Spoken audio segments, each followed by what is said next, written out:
12시에 많은 참여 바랍니다.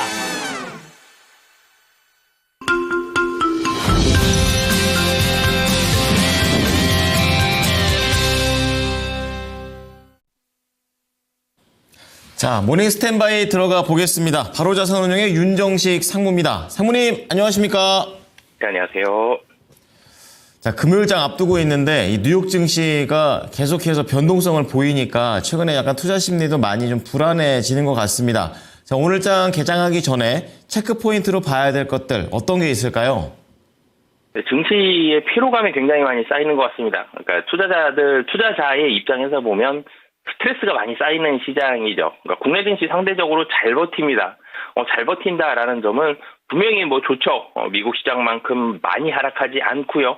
국내 시장의 변동성만 놓고 보면 사실 실질적으로 최근 들어서 한 2주 정도간 놓고 보면 굉장히 크진 않아요. 근데 미국 시장이 굉장히 컸기 때문에 국내 시장의 변동성도 실질적으로 지수가 움직인 만큼보다도 체감적으로는 좀 더 심하게 움직였다라고 많이 느끼고 있는 거거든요. 미국 시장이 많이 하락을 했습니다. 시작하기 전에 조마조마한 마음을 가지고 국내 시장의 시작을 맞게 되겠죠. 근데 그 시작하고 나면 사실 변동성이 미국 시장만큼 크지 않아요. 낙폭이 좀 더 컸더라도 장 초반에 낙폭이 컸더라도 장 후반에 낙폭을 좀 줄여가는. 그러니까 최근 들어서 시장이 좋았느냐 강했느냐라는 부분을 놓고 보면 강하지 않았는데요. 근데 이 시장 지수의 봉을 보면 양봉이 훨씬 많습니다. 시장이 강하진 않았지만 양봉이 나왔다. 전약 후 강이었다는 얘기죠.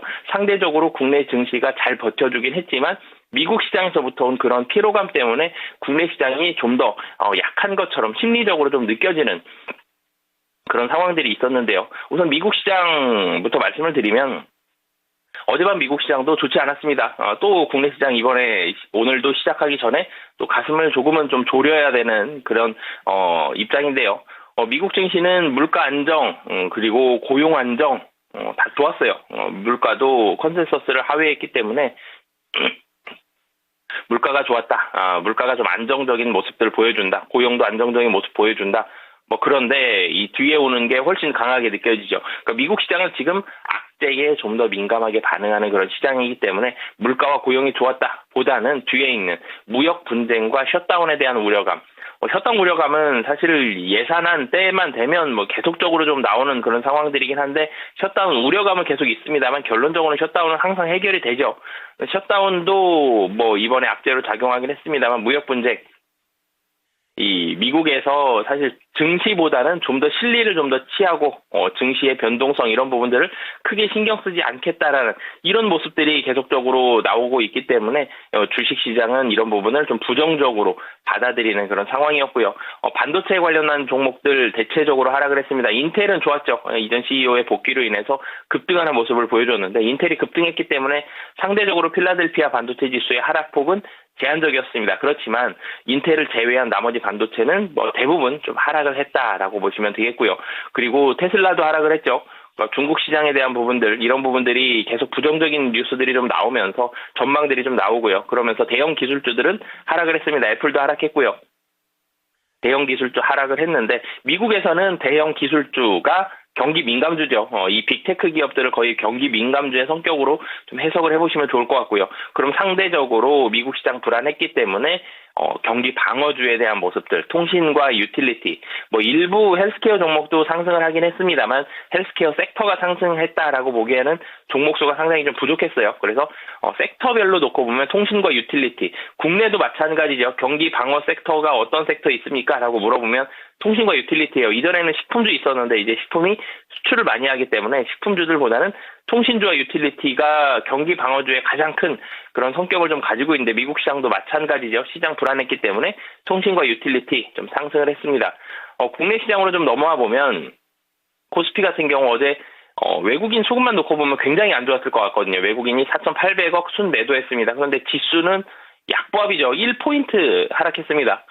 외국인이 매도했는데 기관이 그 매도를 얼추 다 받아갔죠. 외국인 4,800억 매도했는데 기관이 4,400억 매수했어요. 그렇기 때문에 외국인 매도에도 불구하고 기관의 매수로 사실 하락을 굉장히 좀 잘 막았다라는 점. 그리고 섹터별로 좀 놓고 보면 방산, 조선, 자동차, 그러니까 운송 장비 섹터가 강했어요. 운송 장비 섹터가 상당히 좀 강하면서 최근 들어서 막 방산주 굉장히 좀 폭발적인 모습들 보여주죠. 방산주 그리고 조선과 자동차 거의 그 운송 장비 섹터의 순 매수 금액이 대부분 들어가는 그런 모습들을 보여줬고요. 상대적으로 코스닥은 1% 가까이 좀 하락을 했습니다. 코스피보다 코스닥이 좀 더 약했죠. 코스닥이 약했던 이유는 헬스케어. 그러니까 이 코스피에서도 헬스케어가 약했지만 코스닥에서의 헬스케어주의 비중, 전체 지수 내에서의 비중을 봤을 때 코스닥이 압도적으로 높죠. 헬스케어주들이 좀 약세를 보여주면서 코스닥의 낙폭이 좀 상대적으로 좀 심화가 됐다. 그러니까 국내 증시도 낙폭은 제한됐지만 경기 민감주 그리고 밸류에이션이 높은 종목들, 섹터들 이런 부분 종목들이 좀 약세를 보여주죠.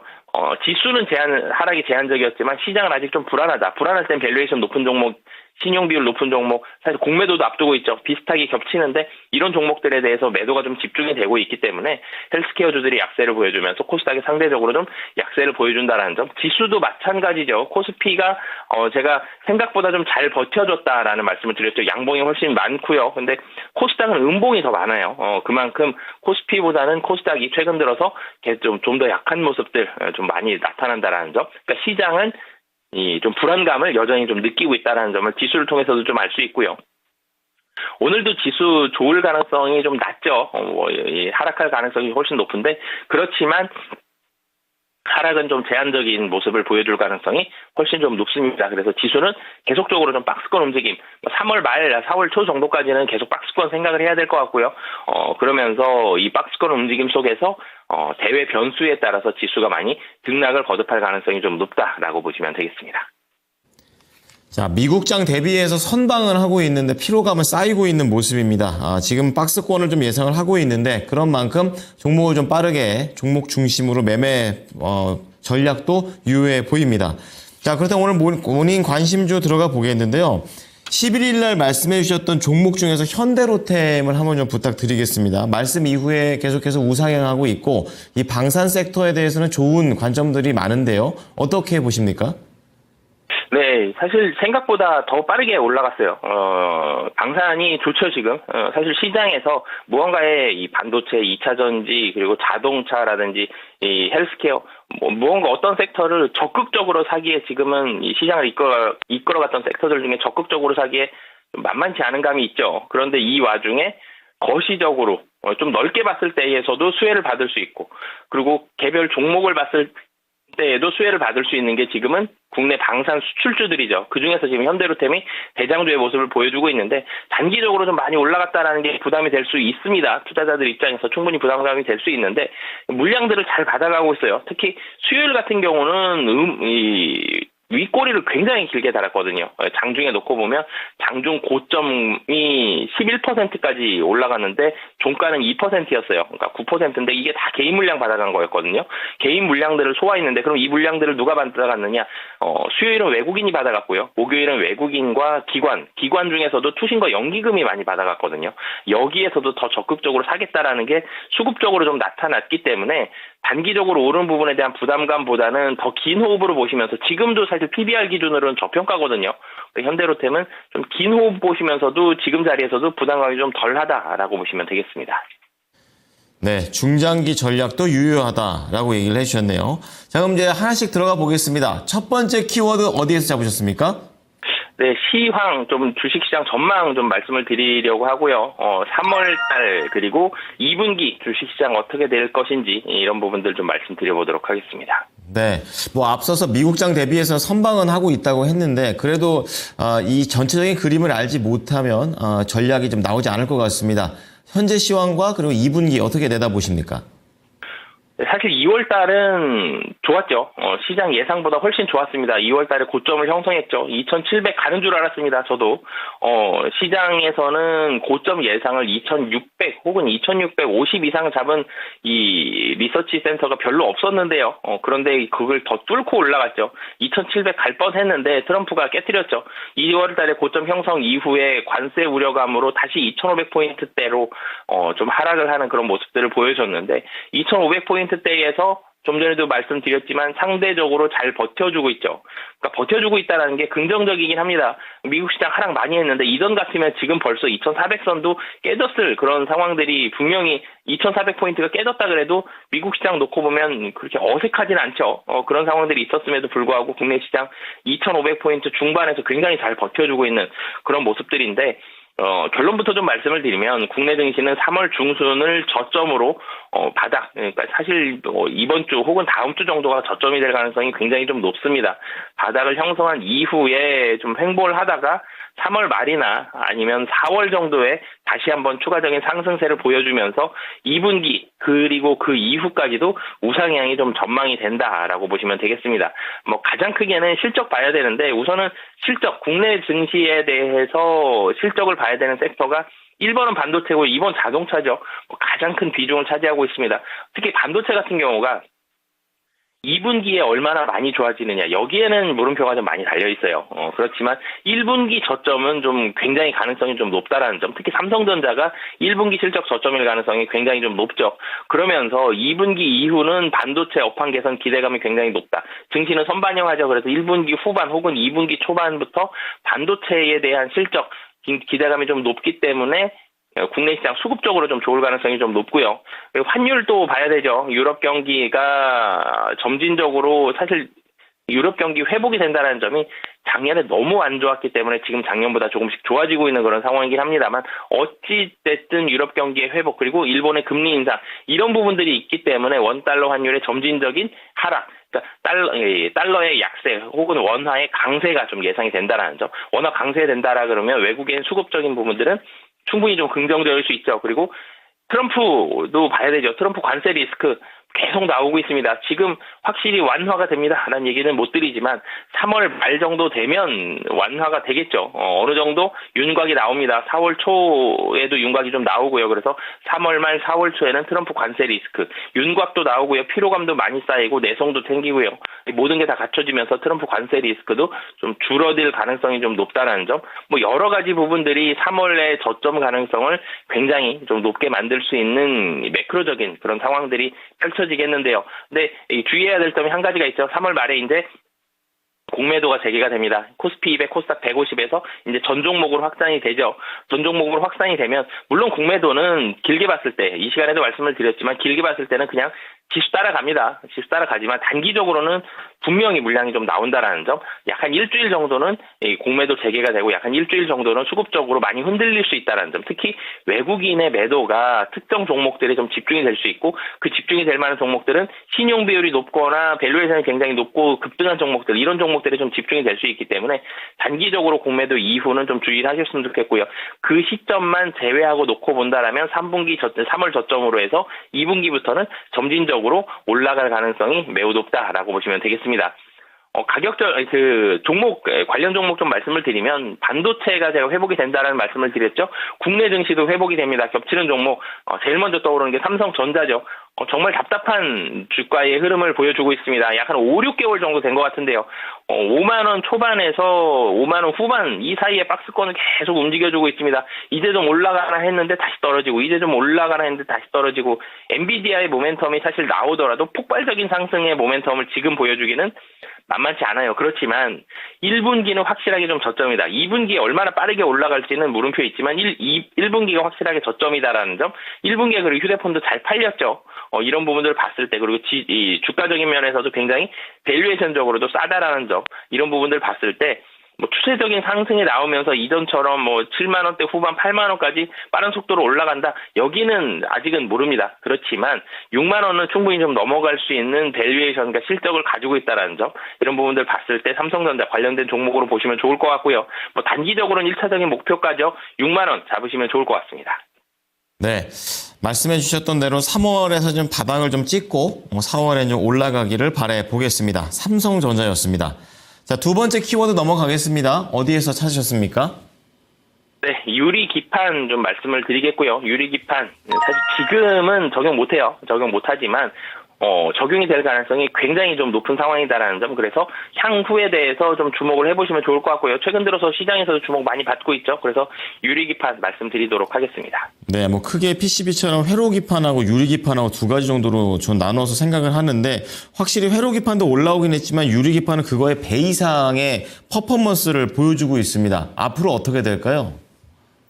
네, 간단하게 설명을 드리면 사실 반도체가 굉장히 좋죠. 장점들이 많습니다. 굉장히 작은 판 안에 이 여러 개의 칩들이 들어가게 되는데 이 칩들이 점점 작아졌죠. 작아지면서 같은 판 안에도 더 많은 수의 이 반도체들이 들어가게 됐습니다. 더 작아졌기 때문에 계속 들어가다 보니까 이제는 더 이상 작아질 수가 없는 상황이 이루어졌죠. 그러니까 더 작게 만들 수는 있는데 만들고 나면 이게 이 서로 간섭을 일으키기 때문에 자기장에서 간섭을 일으키기 때문에 한 판 안에서는 더 작게 만들 수가 없어서 그 다음에는 층이 올라갔습니다. 1층만 만들고 있다가 2층, 3층으로 층이 올라가는 그런 모습들을 보여줬는데 그래도 더 고도화가 돼야 되는 그런 상황들이 왔죠. AI로 인해서 반도체 고성능화가 되면서 이 판들이 이제는 이전의 회로 기판이 한계점을 많이 좀 보여주고 있습니다. 좀 더 좋아졌으면 좋겠는데 컴퓨터에서도 양자 컴퓨터 나온 것처럼 좀 더 폭발적으로 획기적인 부분들이 좋아졌으면 좋겠는데 하다가 나오는 게 지금 이 뭐 굉장히 많이 활발하게 사용되지는 않지만 상당히 많은 부분 개발이 진척이 된 유리 기판입니다. 유리 기판이 기존 패키징 기판 대비 갖는 장점이 대면적화에 최적화가 되어 있고요. 그리고 실리콘 인터포저의 대체로 인해서 비용도 훨씬 적게 듭니다. 실리콘판보다 유리기판이 훨씬 싸요. 그리고 미세회로도 구현을 할 수 있다라는 점, 열 효율에서도 훨씬 우수한 장점을 보여주고 있다라는 점, 이런 부분들로 인해서 유리기판이 최근 들어서 많이 이 주목을 좀 받고 있는 그런 상황인데요. 유리기판은 현재 R&D 작업 그리고 표준화 작업을 진행 중에 있습니다. 그러니까 여전히 완성이 되진 않았어요. 개발을 계속적으로 좀 해야 되는 상황은 맞지만 표준화 작업을 진행하고 있다는 점은 상당히 많은 부분 개발이 완료가 됐다라는 점이거든요. 고객사한테 샘플을 납품을 하고 있고요. 칩 패키징 계속적으로, 그러니까 한마디로 샘플이 갔는데 이 고객사 반도체 회사에서 테스트를 하고 있다라고 보시면 되겠습니다. 이게 무언가 문제점은 없는지, 물론 완벽한 상태는 아니지만 여기서 문제점들이 발견이 되겠죠. 그럼 발견이 되면 그 부분을 다시 보완을 해서 다시 이 칩 패키징을 또 할 거고요. 그럼 또 테스트를 하게 되는 거죠. 이런 과정들을 거치게 되는데 상당히 많은 부분들은 작업이 됐고요. 일부 시제품 양산 라인을 통해서 25년도에서 26년까지는 시제품 정도는 좀 나올 걸로 보여집니다. 그렇지만 대량 양산을 위해서는 완성만, 이 개발이 완료만 된다라고 이 대량 양산이 되는 건 아니죠. 양산이 되면 이 라인을 또 깔아야 됩니다. 대량 양산 파일럿이 구축이 돼야 되는데 이 라인도 깔아야 된다는 점. 그러니까 개발에도 시간이 좀 더 걸릴 거고요. 라인 까는 데도 시간이 더 걸립니다. 그래서 이런 부분들이 다 진행이 된다 그러면 약 한 2년 정도는 시간이 소요가 될 것으로 보여지거든요. 그러니까 빠르면 27년도 초 정도에는 양산이 될 수 있을 것으로 보여집니다. 늦으면 사실 그 이유가 될 수도 있겠지만 어찌됐든 시간은 걸릴 것이지만 지금 이 개발 단계는 상당히 많은 부분 진척이 되어 있고 양산이 2년 정도 걸린다. 그러면 본격적인 개화는 28년도가 될 가능성이 좀 높다라고 보시면 되겠습니다. 그런데 최근 들어서 보면 이 유리 기판 관련된 종목들이 좀 급등을 했죠. 그래서 이 급등한 부분에 대한 밸류에이션 부담감은 지금 현재 존재하고 있고요. 그리고 그렇기 때문에 분명히 유리기판으로 넘어갈 가능성이 매우 높습니다. 매우 높습니다만 밸류에이션에 대한 부담감은 좀 염두에 두시면서 종목별로 좀 접근을 하시면 좋을 것 같고요. 구체적으로 어떤 파트의 강점을 가지고 있다. 이렇게 장점을 보셔야지 유리기판 관련된 종목이다. 그래서 따라가시면 지금은 좀 위험하다라는 점. 그래서 구체적인 강점을 가진 종목들, 이런 종목들 위주로 해서 좀 종목 선별해서 좀 대형주 위주로 좀 접근을 하시면 좋을 것 같고요. 관련된 종목으로는 SKC를 좀 말씀을 드리겠습니다. 사실 SKC가 유리기판 관련된 종목 중에 시가총액이 가장 큰 종목 중에 하나인데요. 그런데 주가는 다른 유리기판 종목들보다는 좀 덜 올랐어요. 그 이유를 좀 살펴보면 화학 업종이 좀 부진했습니다. SKC는 원래는 이 화학회사죠. 화학회사이기 때문에 화학 업종이 좀 부진했는데 화학의 적자는 계속적으로 좀 줄어들고 있는 상황이고요. 그리고 주가에 대해서는 유리기판 관련된 모멘텀이 굉장히 좀 크다라는 점. 유리기판 관련돼서 미국에서도 보조금 받고요. 뭐 계속적으로 보조금 받아가면서 이 적자라든지 개발에 대한 부분들 채워가고 있는데 유리기판 양산 시점이 계속적으로 다가오고 있고 이 부분을 좀 모멘텀으로 보시면서 주가 상승도 좀 덜한 그런 장점이 있다라는 점. 이런 부분들까지 관련돼서 좀 같이 보시면 좋을 것 같고요. 가격 전략 같이 말씀을 드리면 어제도 유리기판 관련된 종목들이 분위기가 좋았습니다. 그래서 SKC도 올랐었다가 21선, 61선 모여있는 딱 그 자리를 좀 14만 원 살짝 아래를 터치하고 다시 윗골을 좀 달았는데 기관들이 최근 들어서 유리기판 관련돼서 SKC에 좀 관심을 갖고 있다라는 점 이런 부분들을 같이 보시면 좋을 것 같고요. 조금 더 긴 호흡으로 목표 주가 조금 길게 말씀드리겠는데요. 16만 원 잡고 대응하시면 좋을 것 같습니다. 네. 자, 유리판과 관련해서는 중장기 관점도 가능한 종목이 대형주에서 나왔습니다. 자, SKC고요. 마지막으로 관심주 하나 더 핵심만 들어보겠습니다. 네, 한국콜마 말씀을 드리겠습니다. 사실 이 시간에도 말씀을 드렸었는데 한국콜마 같은 경우는 중국 비중이 뭐 굉장히 높지는 않습니다. 지금 화장품주가 중국 이 경기가 좋아지느냐 나빠지느냐 얼마나 잘 팔리느냐 여기에 사활을 걸고 있죠. 주가가 굉장히 좀 민감하게 좀 반응을 합니다. 분명히 실적은 25년 실적은 좋아집니다. 중국 비중이 상대적으로 좀 낮다라는 점이 조금 아쉬운 부분들은 좀 있어요. 사업 구조도 조금 복잡하고요. 그렇지만 분명히 중국향 수혜는 분명히 일어나죠. 한국콜마, 코스맥스 거의 두 회사가 굉장히 많은 부분들을 점유하고 있기 때문에 이런 부분들을 충분히 좀 기대를 해볼 수 있는 그런 상황이고요. 중국뿐만이 아니라 미국 공장에서의 가동률이 좀 더 양호하게 나온다. 그러면 추가적인 업사이드까지도 충분히 좀 가능하다라고 보시면 되겠고요. 이 목표 주가는 사실 이전에 매물이 좀 많이 몰려있는 자리죠. 72,000원 말씀드리도록 하겠습니다. 네. 자, 한국 콜마까지 들어봤습니다. 관련된 종목들 다시 한번 정리를 좀 해드릴 텐데요. 첫 번째는 삼성전자입니다. 도대체 언제 얼마큼 올라갈 것인가 많은 분들이 궁금해 하실 텐데요. 목표가 6만 원 우선 제시를 좀 해드리면서 4월에는 좀 상승할 가능성이 있다는 부분을 여러 가지 관점에서 얘기해 주셨습니다. 자, 두 번째는 시장에서 뜨거운 유리기판입니다. 대형주 위주 구체적인 강점을 갖고 있는 밸류 중심의 종목 SKC입니다. 중장기 관점에서 16만 원 제시합니다. 자, 마지막으로 화장품 쪽에서는 한국콜마가 있습니다. 목표가 7만 2천 원 제시했습니다. 상무님 오늘 내용 잘 참고하겠습니다. 감사합니다. 네, 감사합니다. 네, 지금까지 투자 판단에 도움이 될 수 있는 정보를 제공해 드렸습니다. 하지만 특정 종목의 상승과 하락을 보장하지는 않으니까요. 이 부분 참고해 주시기 바랍니다. 오늘 장도 대응 잘 하십시오. 고맙습니다.